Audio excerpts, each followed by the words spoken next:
안녕하세요. 저는 두돌된 딸을 키우는 40대 여자입니다. 평소 즐겨 듣는 채널에 제 사연이 소개될 거란 생각만으로도 괜스레 떨려오네요.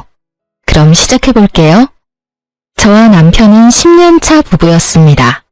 연애도 오래 했던 터라 느끼기엔 20년은 좋게 산 부부 같은 느낌이었어요. 풋풋 설렘 이런 단어와는 거리가 멀었지만 저희만 느낄 수 있는 특유의 그 편안함이 전 좋았어요. 남편과 전 자연 임신이 되지 않아 병원에 가서 검사도 받고 시험관 시술도 병행했지만 임신이 되지 않았어요. 거듭된 실망과 실패에 저흰 지쳐갔어요. 그럴 때마다 남편과 저는 서로를 보듬어 주었고 지난 10년 동안 크게 싸운 적이 없었죠. 그만큼 눈빛만 보아도 잘 알고 자신보다 서로를 위해 배려한다고 생각했어요. 남편과 저 사이엔 애틋함이 감미된 우정이 있다고도 생각했죠. 한없이 괜찮다며 잘 될 거라고 하는 남편과는 달리 아버님은 한없이 절 구박했어요. 친구들 이야기를 들어보면 이런 경우 어머님이 나서서 난리를 부리고 아버님은 한 발 물러서 지켜본다고 하던데 저희 시댁은 정반대였어요. 며느리 사랑은 가뿐히 버려버린 아버님은 고약하기가 하늘을 찔렀어요. 입만 떼셨다 하면 어쩜 그렇게도 주옥같은 망언을 하시는지. 결혼 3, 4년 차까진 매번 아버님을 뵐 때마다 놀라움의 연속이었어요. 아버님의 한마디에 울고 웃던 전 어느새 결혼 10년 차가 되었고 이젠 아버님의 100마디도 가뿐히 받아치는 며느리가 되었어요. 애도 못 가지는 것이 음식간도 못 맞추는구나. 어느 것 하나 간이 딱 맞는 게 없어. 이걸 먹으라고 만든 게야? 그러게요. 제가 왜 그랬을까요? 진작 이혼시켰어야 했거늘. 내가 심성이 이렇게나 곱다. 너 같은 것도 며느리라고 내치지도 못하고 그 긴 세월을 네 꼴을 보고 살고 있는 걸 보니 말이다. 그러게요. 아버님이 못하시면 저라도 이혼하자고 했어야 했는데 제 심성이 고와서 그 모진 핍박에도 아버님이 부르시면 쪼르르 달려와서 또 이 꼴을 당하고 있네요. 저 고약한 것 애도 못 가지는 것이 입만 살아서는 네 꼴 보니 밥도 안 넘어간다. 얼른 집으로 가. 아버님, 갈 때 가더라도 제가 차린 밥은 좀 먹고 갈게요. 오늘 아버님 아들도 늦는다고 해서 집에 먹을 것도 없단 말이에요. 애는 못 가지지만 배는 고파요, 저도. 제 입장에선 참다 터져 이제야 할 말을 하는 것이었지만 아버님 입장에선 이런 제가 되바라지다라고 생각하셨죠. 본인이 저에게 어떻게 했는지는 전혀 기억하시는 분이 아니니까요. 이런 상황이 저도 물론 좋을 리 없었어요. 그래서 연락을 피하거나 호출에 응하지 않으니 글쎄 아버님께서 저희 집으로 직접 찾아오시더라고요. 그 뒤에 저희 집에 일어난 일은 말하지 않아도 익히 잘 아시리라 믿어 의심치 않습니다. 아버님이 돌아가시고 난 뒤 집에 돌아온 남편이 화들짝 놀라며 이런 말을 했어요. 뭐야, 집에 도둑 들었어? 집꼴이 왜 이래? 구석구석 헤집으며 어찌나 딴지를 잘 거시는지. 그날 이후 전 아버님의 호출엔 그냥 응하는 것이 100배는 편하다는 결론에 도달하게 되었어요. 그 후 살기 위해 한마디씩 하다 보니 100마디도 받아치는 제가 되었더라고요. 제가 아버님의 말씀을 받아칠 때마다 어머님도 속이 시원하신지 표정이 꽤 밝으셨어요. 그러다 아버님이 역정을 내시며 자리를 뜨시는 날이면 저에게 엄지손가락을 치켜 세워주시곤 했죠. 이렇게 제 편을 들어주시는 어머님이 계셔 저도 참지 않고 할 말은 할 수 있게 된 것 같아요. 참 감사한 일이죠. 하지만 아무리 할 말은 다 하는 저일지라도 상처를 받지 않는 건 아니었어요. 특히 아버님의 말씀에 친정 부모님이 등장하는 날이면 울컥하는 마음에 말보다 눈물이 앞서곤 했어요. 그런 날이면 어김없이 어머님이 나서주셨어요. 내가 이런 말까진 안 하려고 했는데 난 도대체 이해가 안 되는구나. 사도는 어떻게 너같이 애도 못 가지는 것을 시집 보낼 생각을 했는지. 나 같으면 시집은커녕 집 밖에도 못 나가게 했을 텐데 말이다. 아휴, 적당히 좀 해요, 제발. 당신은 지겹지도 않아요? 했던 말 또 하고 또 하고. 당신 때문에 들어서려던 애도 떨어지겠어요. 애들 이대로 자식 한번 못 안게 되면 다 당신 탓인 줄 알아요. 그게 왜 내 탓이야? 딴 집 며느리는 셋씩이나 낳고도 또 임신했다고 하던데. 쟤는 병원 가서 시술인가 나발인가도 받으면서도 소식 없는 거 보면 모르긴 몰라도 몸에 문제가 있는 게지. 당신 정말 치매 검사라도 해봐야 하는 거 아니에요? 애들 당신 등살에 매년 검진받고 있는 거 정말 몰라서 그런 말 하는 거면 당장 내일 나랑 병원부터 갑시다. 당신 말대로 모르긴 몰라도 머리에 문제가 있어 보이니까요. 이 할망구가 지금 누구 편을 드는 게야? 당신이 있다 이러고는데 내가 누구 편을 들겠어요? 당연히 며느리 편을 들죠. 꼴에 같은 여자라고 편드는 꼬락서니하고는 혀 좀 그만 차고 할 일이 그렇게 없으면 들어가서 잠이나 자요. 꼴도 보기 싫으니까. 그렇게 아버님을 방으로 보내버린 어머님은 늘 제 손을 꼭 잡아주시며 말씀하셨어요. 아가, 미안하구나. 내가 이렇게 대신 사과할 테니 마음에 너무 담아두지 마라. 저런 말들 마음에 담아둬봤자 너만 병들어. 알겠지? 네, 어머님. 걱정 마세요. 하루 이틀도 아니고 저 괜찮아요. 전 늘 이렇게 대답하곤 어머님을 향해 웃어 보였고요. 그러던 결혼 10주년을 며칠 남기지 않은 어느 날, 저에게 기적이 찾아왔습니다. 축하드립니다. 임신입니다. 네? 정말 임신이에요? 예, 산모님. 그동안 정말 고생 많이 하셨어요. 노산이라 조심 또 조심하셔야 합니다. 이번에도 당연히 아니겠지 하는 마음에 찾은 병원이라서 더 기뻤어요. 진료실에서 어린아이처럼 방방 뛰고 말았죠. 특히 그 산모님이라는 호칭이 어찌나 좋았는지 몰라요. 병원을 나서는데 그야말로 구름 위를 걷는 기분이더라고요. 전 남편보다 먼저 아버님께 전화를 걸었어요. 아버님의 말씀대로 아기도 못 가지던 것이 드디어 임신을 했다는 사실을 제일 먼저 알려드리고 싶었으니까요. 네가 웬일이냐? 먼저 전화를 다 하고. 아버님, 저 지금 병원에서 나오는 길인데 저 임신했대요. 뭐? 그게 사실이야? 네, 노산이라서 조심하라고 하네요. 그거 말곤 저도 아기도 건강하대요. 심장 소리도 들었는데 신기하더라고요. 그래? 우리 아가 고생 많이 했어. 그래서 지금 병원 앞이냐? 아버님은 민망하지도 않으신지 임신 소식의 말투가 180도로 바뀌셨고 전 그런 아버님의 말투에 웃음이 튀어나오려는 걸 겨우 참으며 답했어요. 네, 택시 타고 가려고 기다리고 있어요. 그럼 조금만 더 기다리거라. 내가 데리러 갈 테니. 네? 아니에요. 병원 오는 날이라 아침 일찍부터 설쳤더니 피곤해서 빨리 집에 가서 눕고 싶어요, 아버님. 그러냐? 그러면 집에 가서 기다리거라. 내가 갈 테니. 혹시나 먹고 싶은 거 있으면 문자 보내놓으렴, 아가. 언제 들어봤는지 이젠 기억도 안 나는 호칭, 아가.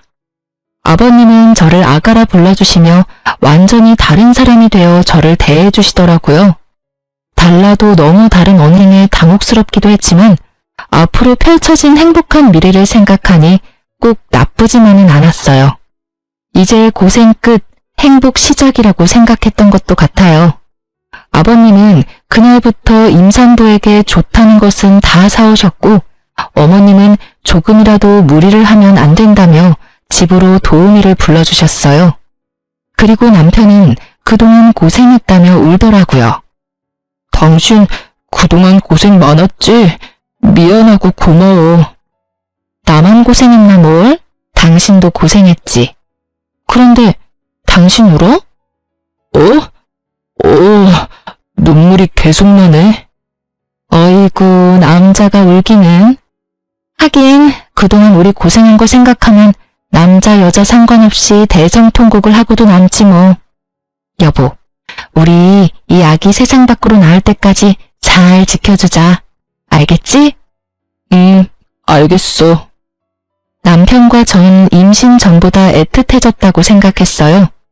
그것이 제 착각이라는 걸 금방 알게 되었지만요. 어찌되었든 그때 전 행복했어요. 혹시나 하는 마음에 하루하루가 노심초사였지만 그조차도 행복하더라고요.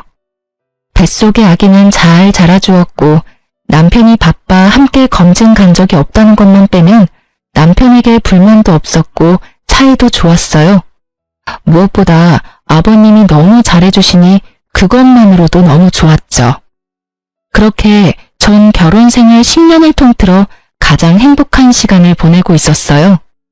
제 행복이 끝나던 날은 뱃속의 아기가 딸이라는 소식을 들은 날이었어요. 전 전화를 기다리고 계실 아버님께 전화를 걸었어요. 아버님, 저예요. 뭐래니? 아들이지? 그치? 그게요, 그게 말이죠. 딸이래요. 뭐? 딸이래요, 아버님.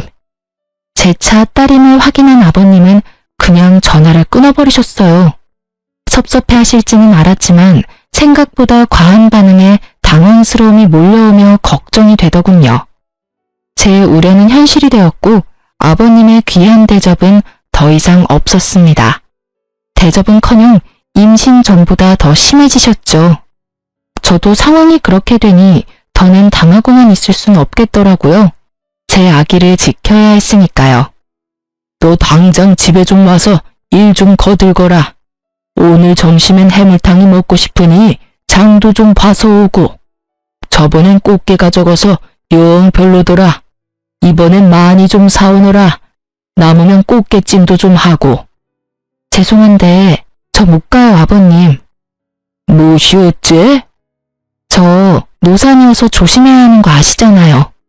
저번에도 아버님이 부르셔서 갔다가 무리하는 바람에 밤에 배 뭉쳐서 혼났어요, 아버님. 앞으로 아버님이 아무리 부르셔도 안 갈 거니 그런 줄 아시고 저 기다리지 마세요. 누가 들으면 아주 큰일이라도 한 줄 알겠구나. 그리고 임신했을 때일수록 많이 움직여야 한다. 잔말 말고 얼른 오지 못해? 네, 전 안 갈 거예요. 그리고 저 노산이라고 조심해야 한다고 집 밖에도 웬만하면 나가지 말라고 하신 건 다름 아닌 아버님이셨잖아요. 그땐 네 뱃속의 아기가 아들인 줄 알았을 때의 얘기고 지금은 상황이 많이 달라지지 않았느냐? 내가 왜 낳아봤자 아무짝에 쓸모없는 딸까지 신경 써야 하느냐 이 말이다. 정말 너무하세요, 아버님. 딸이든 아들이든 다 똑같은 아버님 손주라고요. 어떻게 이렇게까지 변하세요? 처음엔 그렇게 귀하게 대해주시더니 이젠 온갖 굳은 일은 다 시키시잖아요. 그때 이야기는 꺼내지도 마라. 그 뱃속에 든 것이 딸인 줄도 모르고 몸에 좋다는 것 다 갖다 먹인 거 생각하면 장기가 다 꼬이는 기분이니까. 아, 그러세요? 그럼 제가 더더욱 가면 안 되겠어요, 아버님. 딸이나 가진 제가 아버님 앞에서 얼쩡거리다가 진짜 아버님 장기라도 다 꼬여버리면 어째요? 뭐야? 너 지금 나한테 악담 퍼붓는 게야? 아니요. 진심에서 나오는 걱정이에요. 그럼 저 배가 또 뭉쳐서 쉬어야겠어요. 들어가세요, 아버님. 전화를 끊어버린 전 아버님이 또 찾아오시진 않을까 걱정스러웠지만 다행스럽게도 어머님이 잘 나가주셨는지 그런 걱정은 덜 수 있었어요. 하지만 혹시나 하는 상황이 있을 수도 있으니 남편에게도 말을 했어요. 여보, 잠깐 얘기 좀 해. 중요한 얘기야? 내일 하면 안 될까? 나 오늘 좀 피곤한데. 중요한 이야기야. 저의 단호함에 남편은 귀찮아 죽겠다는 얼굴로 제 옆에 앉더군요. 아, 뭔데? 당신이 아버님께 전화 좀 해줘. 우리 아기 여자인 거 아시고 나선 나한테 또 시작하셨어. 아니, 더 심해지셨어. 노산이라고 또 조심해야 한다고 난리치실 때는 언제고 요즘엔 틈만 나면 불러서 일 시키신다고. 오늘 또 전화와서 난리치시길래 난 앞으로 못 간다고 그랬으니까 당신이 전화해서 무사히 출산할 때까지 나 좀 괴롭히지 마시라고 해줘. 당신이 못 간다고 했으면 됐지. 나까지 굳이 전화해서 그런 말을 해야 해? 당신 기억 안 나? 임신하기 전에 내가 아버님이 오라는 거 무시했다가 우리 집에 찾아오셔서 냉장고 안 다 뒤집어 놓으시고 옷장 다 헤집고 심지어 욕실 수건까지 다 꺼내서 다시 빨라고 하셨잖아. 혹시나 이번에 또 찾아오셔서 그러시면 어쩌냐고. 지금은 홀몸도 아닌데. 알겠으니까 그만 좀 해. 나 오늘 진짜 힘들었어. 요즘 계속 야근하는 거 알잖아. 제발 나 좀 쉬자, 응? 그래, 알겠어. 내일 꼭 전화 드려. 남편의 무관심에 가까운 태도가 마음에 들지 않았지만 정말 피곤해서 저러는가 보다 했어요. 하지만 남편의 무관심엔 이유가 다 있었더라고요. 그 이유는 며칠 뒤 퇴근하고 돌아온 남편의 손에 있었어요. 이게 다 뭐야? 내가 묻고 싶다. 이게 다 뭐야? 이 남자 누구냐고. 남편이 건넨 것은 낯선 남자 품에 안겨있는 저의 모습이 찍힌 사진이었습니다. 당황스러웠죠. 아무리 보아도 처음 보는 남자의 품에 아무리 보아도 저인 여자가 안기다시피 기대어 있었으니까요. 나도 몰라. 이 여자는 내가 맞는데 이 남자는 나도 누구인지 몰라. 진짜야. 당신 지금 그걸 말이라고 해? 솔직히 말하라고. 나 진짜 억울해. 당신 나랑 산 세월이 얼만데 날 몰라? 내가 당신 두고 바람필 여자야? 그러니까 설명을 해보라고. 이 남자는 누구인지, 왜 이러고 있는 것인지. 나도 말하고 싶어. 그런데 진짜 아무 생각도 안 나는 걸 어떻게 해? 크게 당황한 저는 아무 생각이 떠오르지 않았어요. 그저 억울하다는 생각밖에 들지 않았어요. 전 손톱을 물어뜯으며 사진 속 상황을 떠올리려 했었고, 그런 저를 보던 남편은 충격적인 말을 꺼냈어요. 당신, 솔직하게 말해봐. 뱃속의 아기, 내 자식이 맞긴 해? 뭐? 당신 방금 뭐라고 그랬어? 당신 자식이 맞냐니? 그러면 우리 아기인데 당연히 당신 자식이지.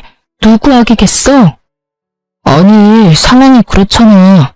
갑자기 이런 사진을 회사로 오지를 않나. 당신은 자세한 설명도 없이 억울하기만 하다고 하지.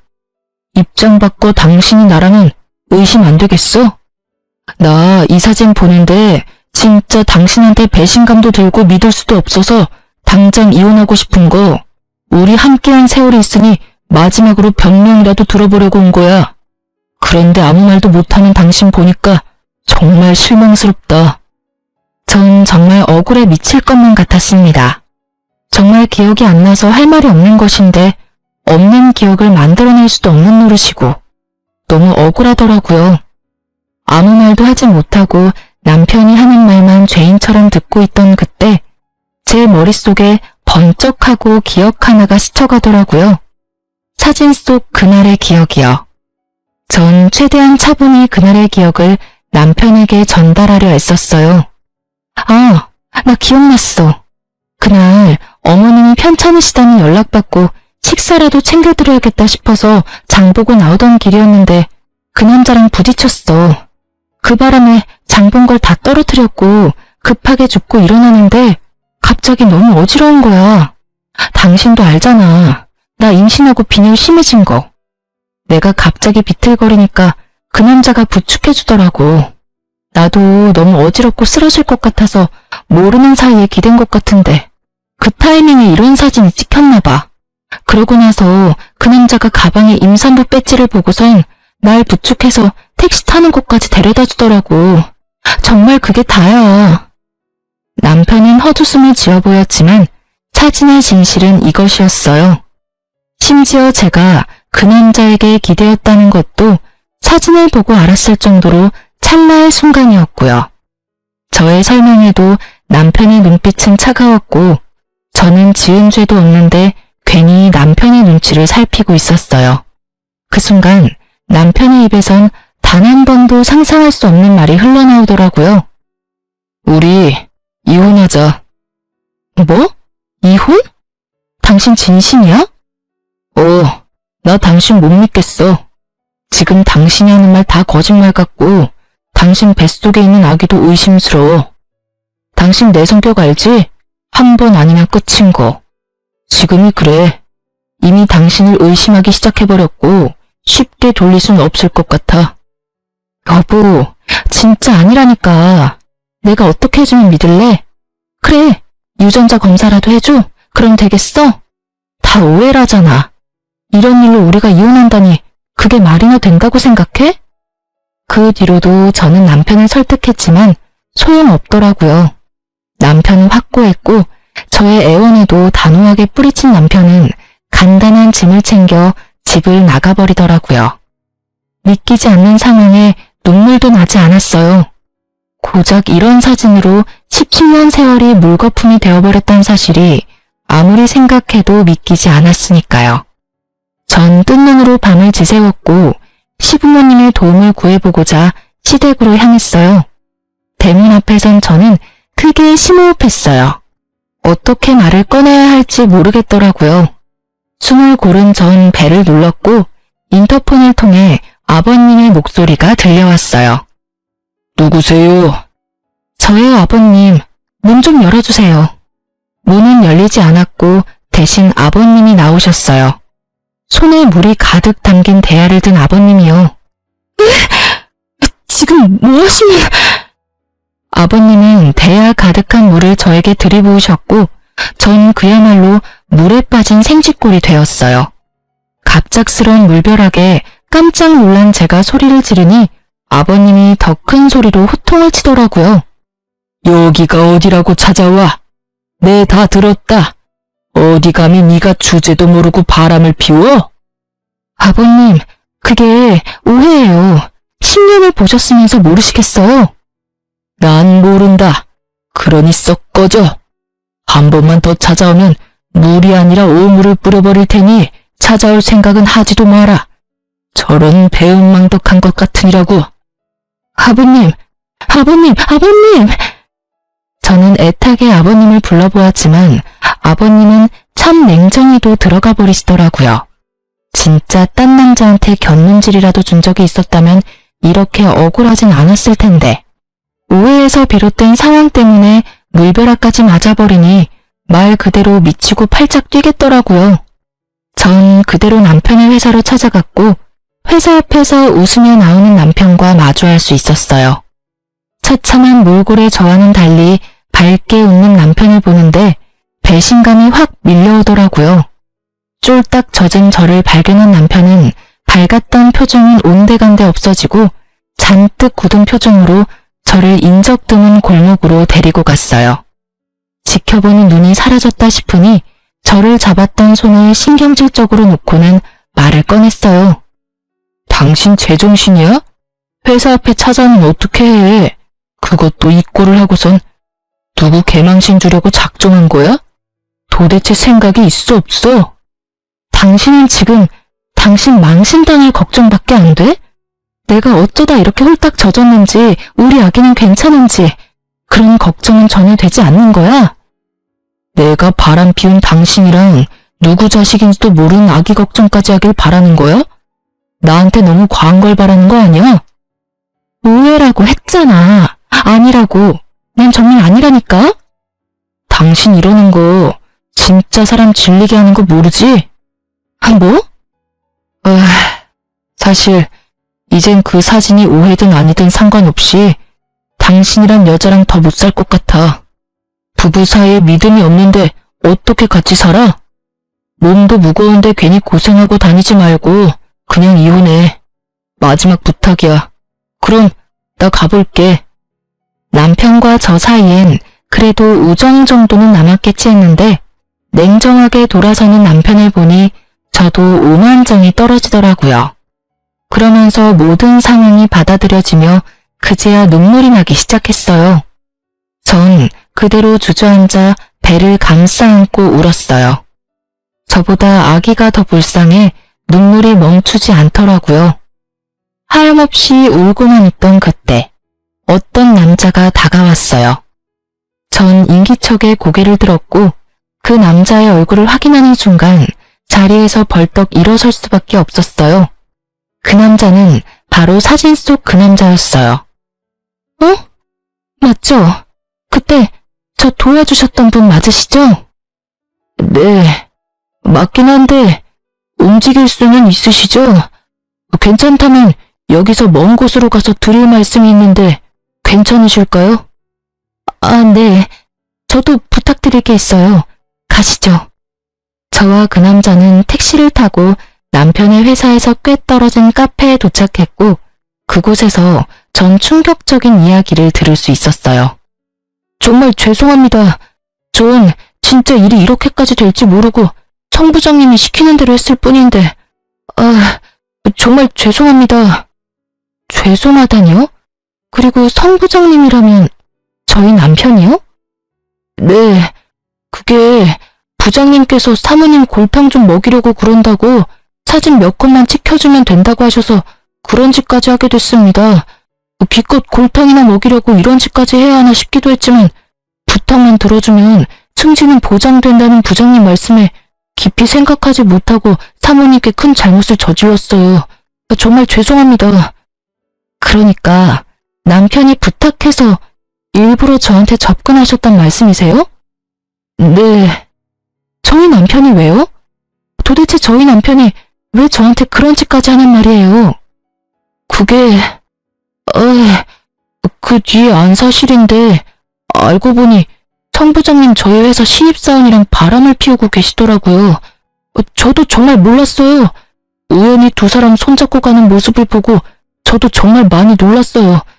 그래서 어떻게 해야 하나 고민하는 와중에 오늘 사모님 모습을 보는데 이대로는 안 되겠다 싶어서 말씀드리게 됐어요. 정말 죄송합니다. 갑자기 변한 남편의 태도가 모두 이해가 되며 퍼즐이 완성된 느낌. 남자의 말에 의하면 남편과 상간녀의 관계는 제가 임신하기 전부터 시작된 것 같다고 했어요. 상간녀는 당연히 남편이 유부남인 걸 알고 시작했고 회사 내에서 두 사람의 관계를 아는 사람은 본인뿐이라고 하더라고요. 남편과 상간녀는 남자가 아는 줄은 전혀 모르고요. 말을 듣는데 제가 임신 사실을 알렸을 당시 남편이 흘렸던 눈물이 생각나더라고요. 그리고 알게 되었죠. 그 눈물은 기쁨이 아니라 슬픔이라는 사실을요. 아무리 상간녀가 좋아 죽을 것만 같아도 그렇지 어떻게 뱃속에 아기까지 부정하며 저를 모함할 수가 있는지. 제가 알던 남편의 모습과는 달라도 너무 다른 모습에 충격이 컸어요. 하늘이 무너진다는 기분이 이런 기분인가 싶었어요. 한참을 멍하니 있던 저는 남자의 계속되는 사과에 겨우 정신을 차리고 말했어요. 그렇게 미안하면 제 부탁 좀 들어주세요. 아니, 들어주셔야 할 거예요. 어떤 부탁이요? 제 남편하고 그 여자 함께 있는 모습 사진 찍어서 저한테 좀 보내주세요. 이대로 이혼하기엔 제가 너무 억울해서 안 될 것 같아서요. 그쪽이 도와주면 제 억울함이 많이 풀릴 것 같은데 할 수 있겠어요? 네, 알겠습니다. 제가 한 짓도 있으니 제가 앞으로 사모님의 조력자가 되어드리겠습니다. 제가 불쌍했던 남자는 그렇게 저의 조력자가 되었고 그날 이후 저에게 큰 도움이 되었어요. 집으로 돌아온 전 따뜻한 물에 몸을 녹이고 따뜻한 차도 마셨어요. 그리곤 남편에게 전화를 걸었죠. 왜 또? 날이 선 남편의 반응에 당장이라도 욕이 나올 것 같았지만 전 더 큰 통쾌함을 위해 꾹 참고 대답했어요.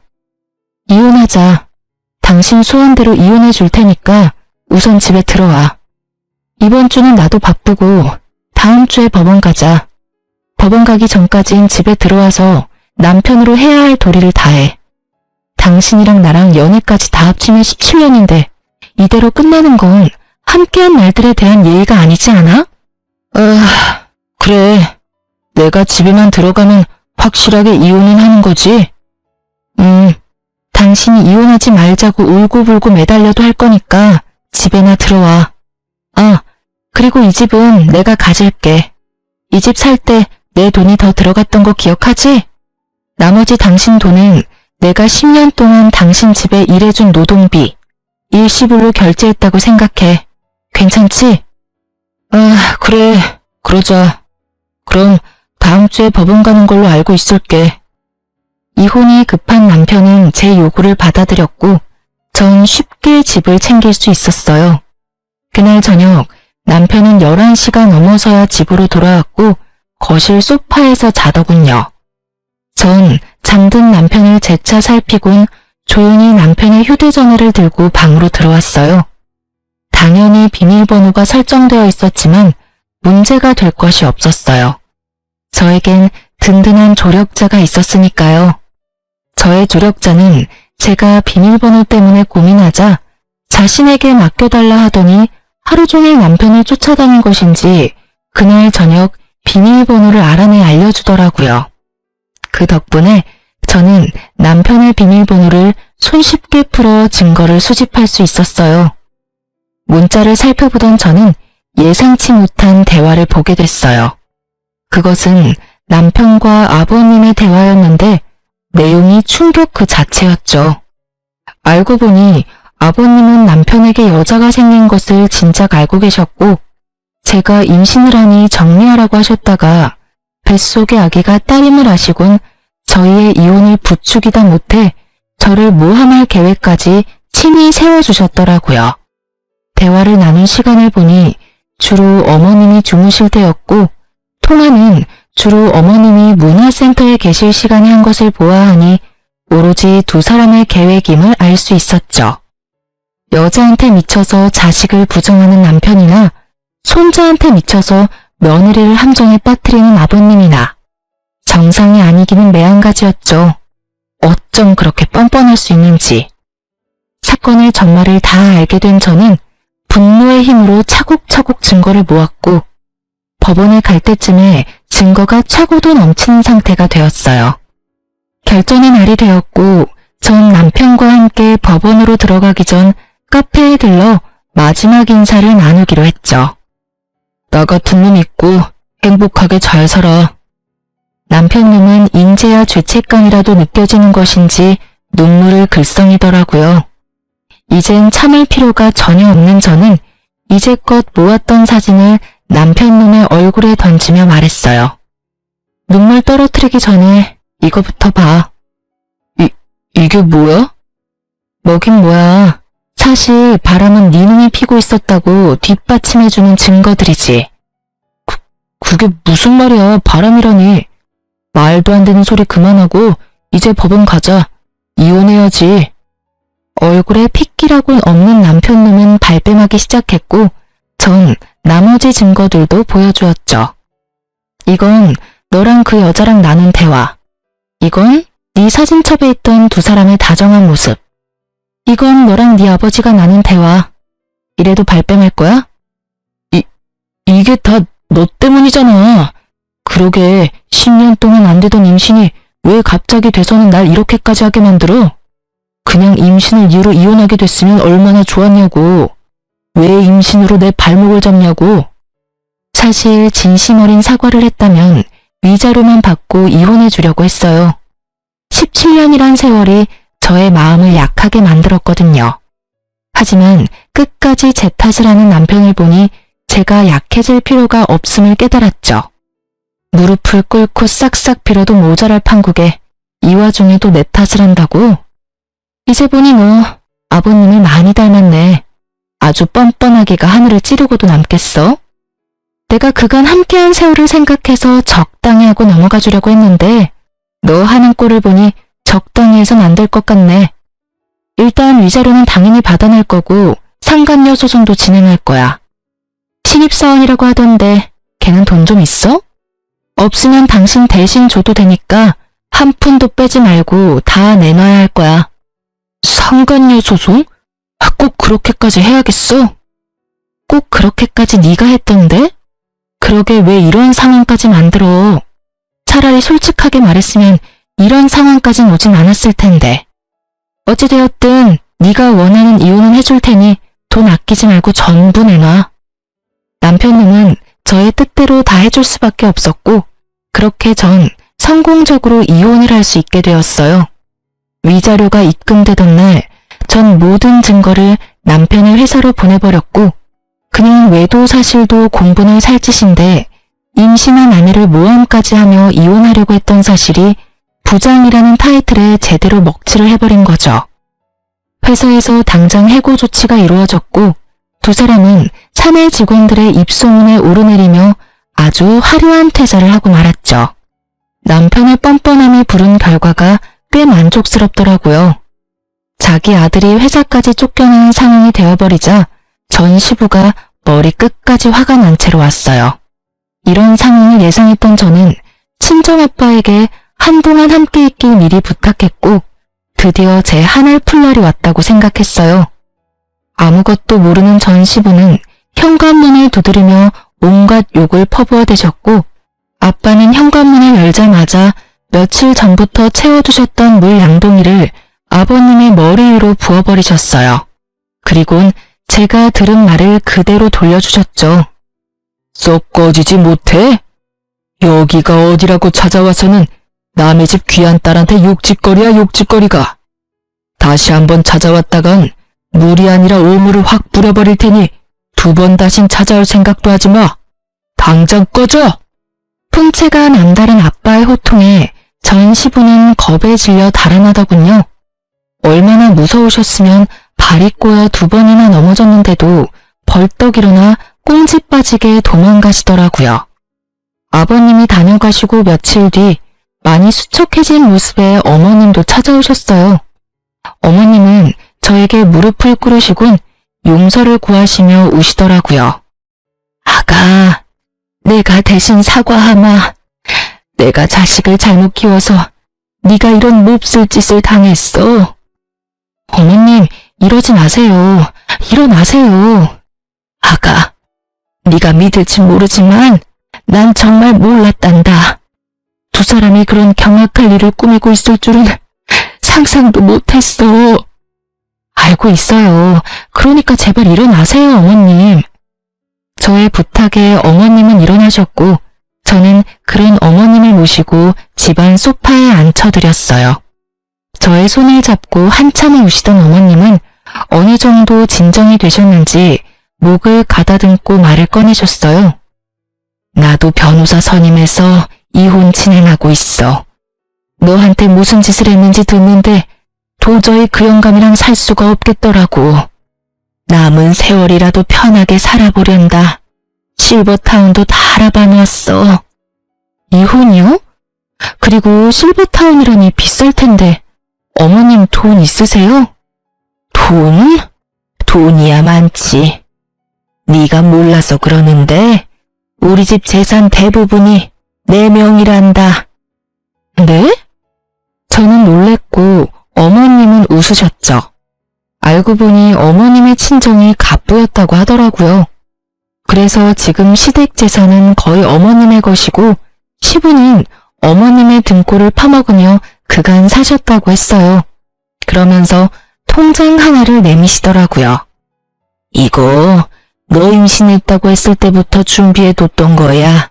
상가 정리한 돈인데 출산 선물로 주려고 했더니 이렇게 주게 되는구나. 어머님, 이거 금액이 너무 큰데요. 요즘 애 하나 키우는데 드는 돈이 얼만지 아니? 우리 집에 시집 와서 10년 동안 상처받은 마음에 대한 치료비라고 생각하고 받아. 그럼 나는 이만 가보마. 그리고 앞으로 나한테도 연락하지 말거라. 이미 끝난 인연 계속 만나봤자 나쁜 기억밖에 더 나겠니? 행복하게 지내려 마가야. 어머님은 끝까지 저의 편에 서주셨고 어머님은 제가 연락할 수 없게 번호까지 바꿔버리셨어요. 이렇게 다 끝난 것이라 생각했는데 남편과 상간녀가 차례대로 찾아왔어요. 먼저 찾아온 것은 남편이었는데 이전과는 완전히 달라진 태도를 보이더라고요. 여보, 내가 다 잘못했어. 내가 미쳤었나 봐. 갑자기 이러는 이유가 뭐야? 그냥 문득 내가 미쳤었다는 생각이 들더라고. 우리 귀한 아기까지 버리고 그깟 여자가 뭐라고. 내가 그러면 안 되는 거였는데 나 진짜 반성 많이 했어. 나 한 번만 용서해주면 안 돼? 너 어머님 이혼하신다는 사실 알았구나. 그래서 이러는 거지? 아니야. 내가 널 모르니? 네 아버지도 어머님께 쫓겨날 것 같으니까 나한테 와서 이러는 거겠지.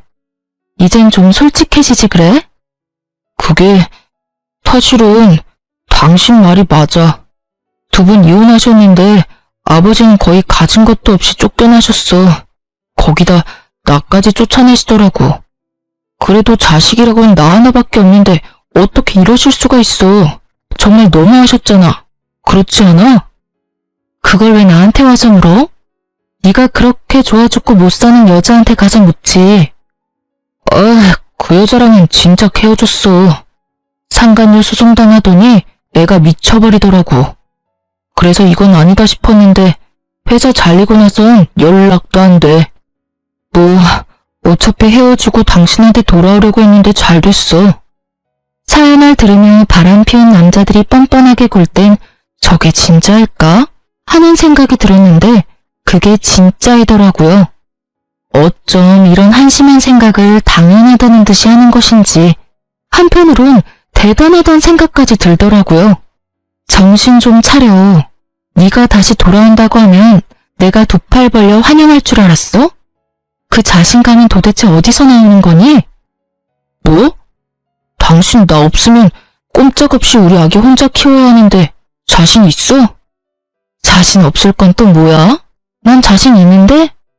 그리고 이제 와서 우리 아기? 네 자식 아니라고 할 때는 언제고 어디 뻔뻔하게 아기를 내세워. 나 진짜 침이라도 뱉고 싶은 걸 겨우겨우 참고 있거든? 그러니까 당장 좀 꺼져. 태교에 엄청나게 방해되니까. 뭐? 꺼져? 웃기지 마. 나 당신이 허락할 때까지 한 발짝도 안 뗄 거니까. 잊지 마. 여기 내 집이야. 그리고 나 지금 경찰에 신고할 거거든? 질질 끌려가도 괜찮으면 계속 있어. 난 상관없으니까. 전 남편이 보는 앞에서 112를 눌렀고 남편은 겁이 났는지 걸으며 나 살리라고 하고 도망가더라고요. 어쩜 도망치는 꼴이 전시부와 똑같은지 피는 못 속인다라고 생각했네요. 그렇게 전 남편을 보내고 나니 그 다음엔 상간녀가 찾아왔더라고요. 사실 회사로 증거를 보낼 때 상간녀의 집과 그 부모님들이 일하는 학교로도 증거를 보냈었어요. 상간녀의 집은 교육자 집안이었는데 듣기론 이런 구설수를 제일 기피한다고 들었던 터라 고민 없이 증거를 보냈어요. 상간녀의 죗값은 그 부모가 알아서 주길 바랬으니까요. 저의 뜻대로 된 것인지 저를 찾아온 상간녀의 몰골은 엉망이었어요. 여긴 무슨 일이죠? 사모님, 제가 정말 잘못했어요. 저 부장님이랑 헤어졌어요.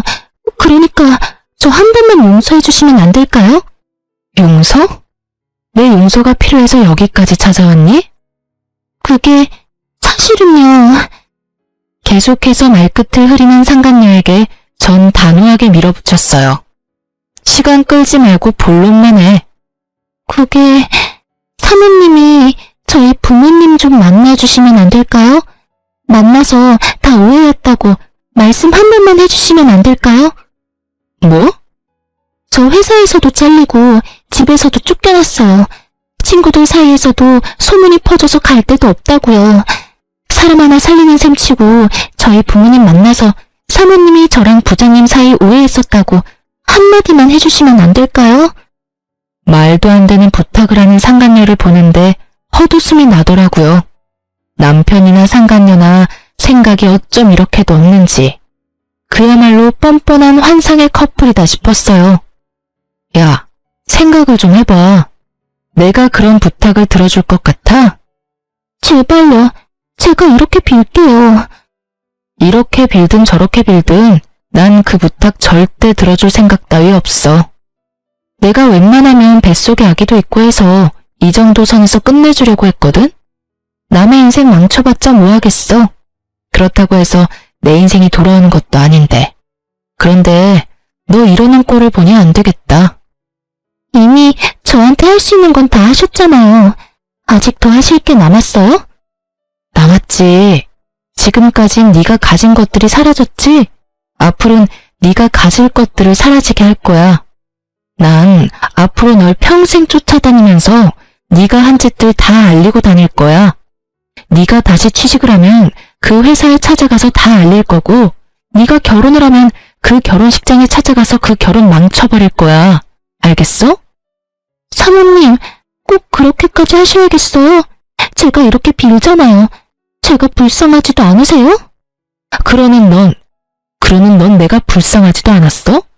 내 뱃속의 아기는 안 불쌍하더니? 그게... 여기서 울고 있지 말고 얼른 나가. 너희 부장님한테 했던 것처럼 너도 경찰에 신고해버리기 전에 내 눈앞에서 썩 꺼져. 끝까지 물린 상간녀는 결국 울음을 터뜨렸고 전 꼴도 보기 싫어 상간녀를 내쫓아버렸어요. 사실 상간녀에게 말한 것처럼 평생 쫓아다닐 생각은 없어요. 저런 사람에게 제 남은 평생을 바쳐 복수하고 싶은 마음도 추호도 없으니까요. 다만 제가 그렇게 말함으로써 앞으로 상간녀에게 있을 축복의 날에 단 1초라도 불행을 줄 수 있다면 그걸로 족할 것 같았어요. 이로써 저의 복수는 끝이 났어요. 조력자에게 들은 말론 전 남편은 전 재산을 모아 시부와 함께 작은 집에 새들어 살고 있다고 하더라고요. 취업 준비는커녕 전화번호도 바꾸고 자취를 감춰버린 어머님을 찾아 헤매는데 온 시간을 허비하고 있다고 하네요. 아직 정신 차리려면 멀었다고 느꼈어요. 아마 지금 얻은 그 집에서 벗어날 순 없을 거예요. 한평생 어머님의 등골만 빼먹은 전 시부와 상간녀의 위자료까지 대신 주느라 통장이 텅텅 비어버린 전 남편. 그 둘이 함께 좁은 집에서 오손도손 살아보라죠 뭐. 전 많은 일을 겪었던 터라 걱정이 많았는데 우려와는 달리 무사히 출산했습니다. 진통만 7시간을 하고 결국 제왕절개를 하게 되었을 땐 좀 억울하기도 했지만 딸을 보는 순간 그 억울함이 눈 녹듯 사라지더라고요. 처음 딸을 안던 그 순간이 아직 기억에 생생하네요. 혼자 애를 낳아 키우겠다는 저를 보며 부모님은 강하게 반대하며 우려를 표하셨지만 요즘은 손녀 바보가 다 되셨어요. 딸이 제 어릴 적 모습과 똑 닮았거든요. 그래서 그런지 그렇지 않아도 사랑스러운 딸이 더 사랑스러워요. 그리고 전 요즘 친정에서 지내고 있어요. 처음엔 몸조리만 하고 나갈 예정이었는데 부모님의 반대로 친정에 눌러앉게 되었어요. 아무리 부모님이라지만 폐를 끼치는 것 같아 고민했는데 요즘 부모님이 딸을 보며 행복해하시는 모습을 보니 괜한 고민이었단 생각이 들어요. 100일의 기적을 기다리던 때가 엊그제 같은데 어느새 제 딸은 2번째 생일을 치렀어요. 저번 주부턴 어린이집도 다니고 있고요. 작은 등에 매달린 큰 가방이 어찌나 귀여운지. 그런 딸의 모습이 요즘 저의 웃음 버튼이랍니다. 이제 저도 다시 세상에 나가보려고 해요. 그래서 요즘 딸이 어린이집 간 사이에 상가를 보러 다니고 있어요. 아파트 상가에 작은 반찬 가게 하나 차리면 좋을 것 같더라고요. 다른 건 몰라도 10년이 넘도록 시부의 까다로운 입맛을 맞춰 요리하다 보니 음식 하나는 기가 막히게 잘 만들거든요. 이혼할 당시 그런 생각을 많이 했던 것 같아요. 나 혼자 잘할 수 있을까? 혹시라도 딸이 날 원망하면 어떡하지? 이런 생각이요. 아직까진 딸의 생각은 알 수 없지만 다른 한 가지는 분명하게 말할 수 있어요. 전 혼자 잘해왔고 앞으로도 잘할 자신이 있어요. 생각지 못한 일이 생겨나 힘이 들 때도 있겠지만 그조차도 잘 이겨낼 자신이 차고도 넘쳐요. 이렇게 요즘 전 행복하답니다. 자존감이 바닥을 기던 예전보다 지금이 훨씬 더 행복해요. 앞으로도 더 행복할 거고요. 이로써 길었던 제 사연은 끝이 났네요. 저의 긴 하소연과 같은 사연 들어주셔서 감사합니다.